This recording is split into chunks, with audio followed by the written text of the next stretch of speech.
पूरा अम्बेडकर कॉलेज का देखिए ना, किसके हाथ में? पूरा कब्जा तो ब्राह्मणों का है। त्रिवेदी कौन है? जोशी कौन है? ये सब उन्हीं के अधिकार में है। तो उसमें भी बदलाव होना चाहिए। उसके भी मैं तो यही चाह रहा हूँ, जो जमीन दी है किराए से एकेडमी के लिए, वो क्यों दिया गया? क्यों दीक्षा भूमि की जमीन किराए पर दिए जोशी को, त्रिवेदी को? हमारे बच्चे नहीं खेल सकते, हमारे बच्चे नहीं जा सकते। जो अभी बनाया समाज कल्याण विभाग ने, जो हाल गरीब लोगों के लिए, धार्मिक लोगों के लिए कार्यक्रम देने के लिए, वो कम पैसे में दिया? तो 50,000 रुपए लिया। हम गवाह है, मेरे पास चिट्ठी भरी हुई है।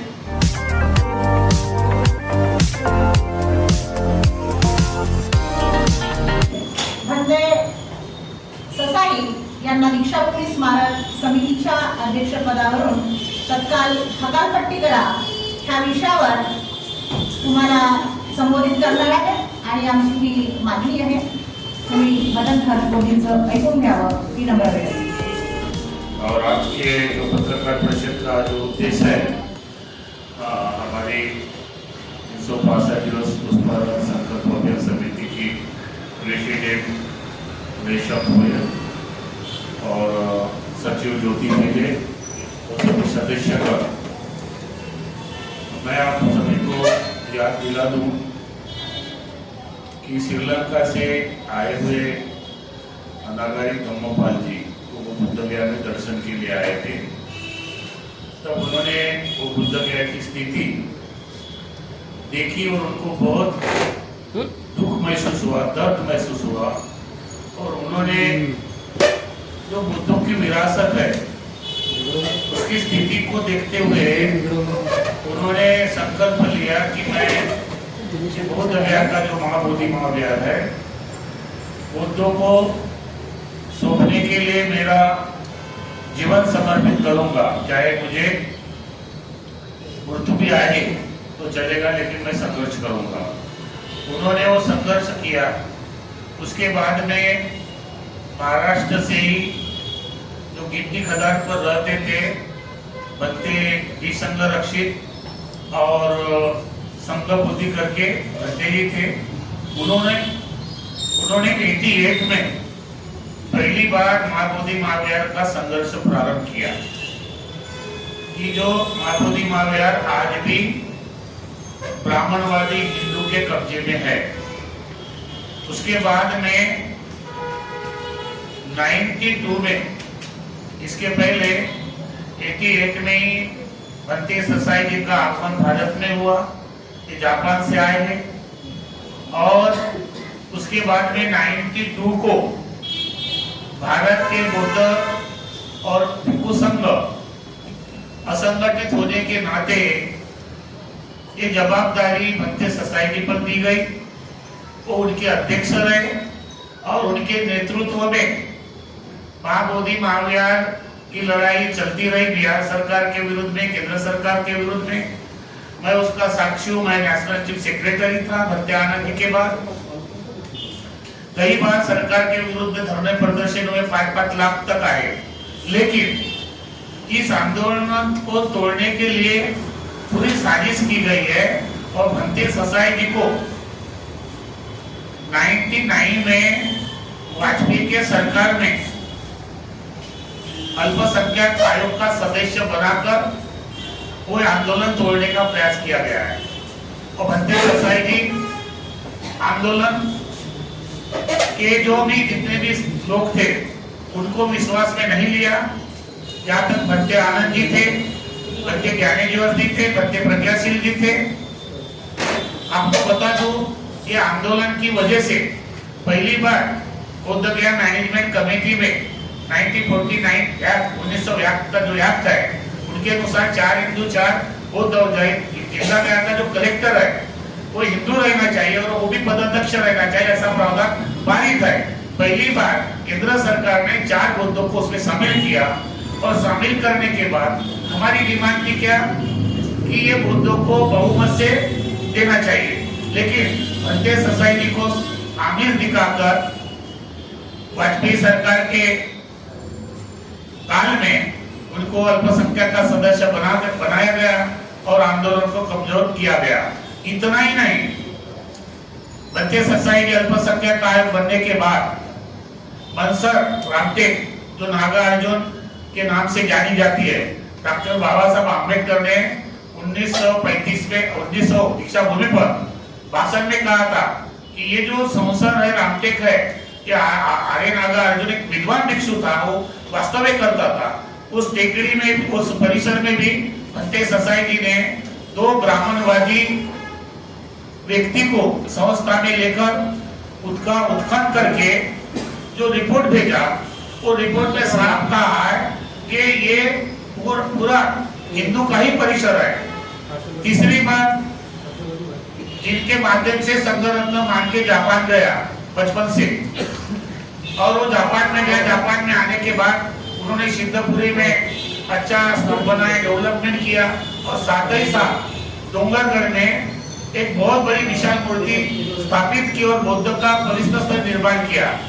भंते सोसाइटी ने उसमें भी जाकर बीजेपी के लोग को लेकर साथ में लेकर उसने विरोध किया और आपस में डिस्ट्रीब्यूट किया, और वो बीजेपी के आमदार खांडेकर जी है, उनको सौंप दिया। वो भी बौद्धों का पवित्र स्थल नस्ताभूत हो रहा है। तीसरी बात, जो डॉक्टर बाबा साहब आम्बेडकर के जो निजी सचिव थे वामनराव गोडबोले जी, उन्होंने अपने प्रयास से चिचोली में हम सबको मालूम है शांतिवन का निर्माण किया और संग्रहालय किया। उस जगह भी भंते जी ने असामाजिक तत्वों के लोगों को साथ में लेकर वहां पर हल्ला किया, और आज भी धर्मोदय आयुक्त में केस है शांतिवन के विरुद्ध में। चौथी बात, मैं अभी बोधगया रहता हूँ, महाराष्ट्र का हूँ, थोड़ी तकलीफ होती है। हमारे ही धर्मगुरु है, अभी धर्मगुरु है, उनके साथ काम किया, लेकिन पता नहीं भंते सोसाइटी के मन में क्या है। वो जापान से आए हैं, भारत के बौद्धों के साथ क्या व्यवहार करना चाहते हैं वो समझ में नहीं आ रहा। अभी ये जो दीक्षा भूमि है, भारत के बौद्धों की ऊर्जा भूमि है, पवित्र भूमि है। ऊर्जा भूमि पर आप सभी पत्रकार को मालूम है क्या क्या हल्ले हुए, क्या क्या नहीं, पूरे दुनिया में गया। तो वहाँ के जो बौद्ध है हमको पूछते थे कि भंते जी बाबा साहब ने जहाँ दीक्षा दिया वहां पर तोड़फोड़ हो रही है, हल्ला हो रहा है, कारण क्या है? तो इसका अध्यक्ष भी भंते सोसाइटी है। सुरेश गवई, रासो गवई के निधन के बाद ये भंते सोसाइटी अध्यक्ष बने। इनका ये उद्देश्य था कि ये बौद्ध का धर्मगुरु है और दीक्षा भूमि का विकास होगा, दीक्षा भूमि डेवलपमेंट होगी, दूर देश से दूर दुनिया के लोग दीक्षा भूमि को देखने के लिए आते हैं, इनका विकास होगा, उसको रहने के लिए, खाने के लिए, उनको सोने के लिए, उनके बाथरूम के लिए, उसके पार्किंग के लिए व्यवस्था होगी। ये नए होते हुए दीक्षा भूमि में आपस में कला निर्माण किया गया।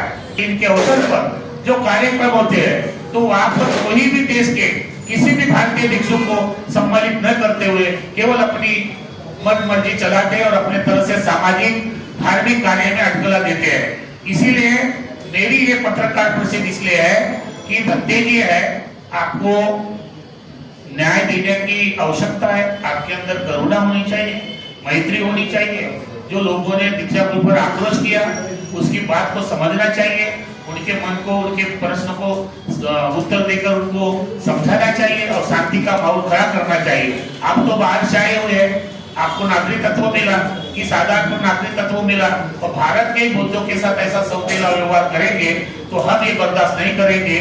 और हम चाहते हैं, आपकी उम्र का भी ध्यान है, हमने आपके साथ आंदोलन में काम किया है, मैं 13 दिन जेल में रहा है। आप सर अल्पसंख्यक आयोग का सदस्य होने के नाते मुझे पानी पिलाने के लिए नहीं आए हैं। आज वो वेदना होती है, तकलीफ होती है, वो बात छोड़िए, लेकिन दीक्षा भूमि की पवित्रता आपको दिखनी चाहिए। और इसलिए मैं चाहता हूँ कि दीक्षा भूमि के इस अध्यक्ष पद से जल्दी से जल्दी आपने इस्तीफा देना चाहिए और जितने भी बौद्धों के पवित्र स्थल है उनको आप ब्राह्मणों के कब्जे में न देते हुए भारतीय बौद्धों की जो विरासत है वो बौद्धों को मिलना चाहिए, ऐसी हमारी मांगनी है। 14 अक्टूबर धम्मचक्र परिवर्तन के दिन के पहले अगर ये समस्या हमारी मांगनी को पूरा नहीं किया जाता है तो मैं पूरे भारत के विभिन्न राज्य के भिक्षुओं को बुलाकर हम बहुत भव्य मोर्चा निकालेंगे। तब हम इसके जवाबदार भंते सोसाइटी होंगे।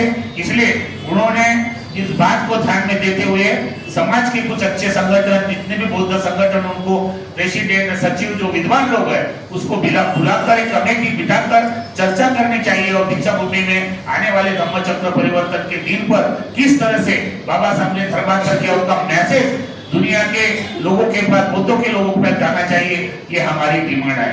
मैं भदंत अष्टबोधि माँ बोधि चैरिटेबल ट्रस्ट और doctor Ambedkar international Buddhist parliament का सदस्य प्रेसिडेंट हूँ और मैं बोध गया में रहता हूँ। ने बंदी जी की इस्तीफे की मांग की है। यदि मान लो बंदी जी ने इस्तीफा नहीं दिया तो आपका अगला कदम क्या रहेगा? मेरा अगला कदम ये रहेगा कि समिति के जो भी लोग हैं, समिति में अच्छे लोगों की मीटिंग करा के, ये पब्लिक ट्रस्ट होना चाहिए और ये पब्लिक की डिमांड है, पब्लिक का सबका है, किसी एक व्यक्ति का नहीं है। एक कमेटी बिठाकर इसको सुचारू रूप से, मुझे लगता है पूरे भारत के विभिन्न राज्य से एक आदमी समिति में लेना चाहिए, 100-200 लोगों को लेना चाहिए, तो सबको काम करने का मौका मिलेगा और दीक्षा भूमि का नाम रोशन होगा। आपको पता है वो दिन मीटिंग हुई है, पहली बार 1 साल में मीटिंग हुई है और मीटिंग में सभी 9 सदस्यों ने आवाज उठाई और आधा 15 मिनट में भत्ते सोसाइटी चले गए और ताला लगा के चले गए। तो दीक्षा भूमि किसी एक की नहीं है ना, दीक्षा भूमि कोई भत्ते सोसाइटी की थोड़ी ना है, हमारी भी है, हम जाना चाहते हैं, तो क्यों ताला लगाएंगे दीक्षा भूमि को? जो लिखा है बायलॉज में 31 लोगों की बारी होना चाहिए, ये बारी होना चाहिए, वो होना चाहिए, इन्होंने किया ही नहीं। तो यही बोल रहा हूँ ना, मैं वही बोल रहा हूँ कि क्या भत्ते सोसाइटी ये नहीं चाहते, क्या भत्ते सचिव फुलझड़ी ये नहीं चाहते कि लोग आए या पूछे। अभी जो पैसा है दीक्षा भूमि का आता है, कहा जा कोई हिस्सों में नहीं। ये जो है ये भत्ते सोसाइटी का जो कोई पीए है, उन्होंने किया क्या किया और नियुक्त हुई 27 जगह हुए। और पूरा अम्बेडकर कॉलेज का देखिए ना, किसके हाथ में? पूरा कब्जा तो ब्राह्मणों का है। त्रिवेदी कौन है, जोशी कौन है, ये सब उन्हीं के अधिकार में है। क्या उसमें भी बदलाव होना चाहिए? उसके भी मैं तो यही चाह रहा हूँ, जो जमीन दी है किराए से एकेडमी के लिए, वो क्यों दिया गया? क्यों दीक्षा भूमि की जमीन किराए पर दिए जोशी को, त्रिवेदी को? हमारे बच्चे नहीं खेल सकते, हमारे बच्चे नहीं जा सकते। जो अभी बनाया समाज कल्याण विभाग ने, जो हाल गरीब लोगों के लिए, धार्मिक लोगों के लिए कार्यक्रम देने के लिए, वो कम पैसे में दिया, तो 50-50 हजार रुपए लिया। हम गवाह है, मेरे पास चिट्ठी भरी हुई है।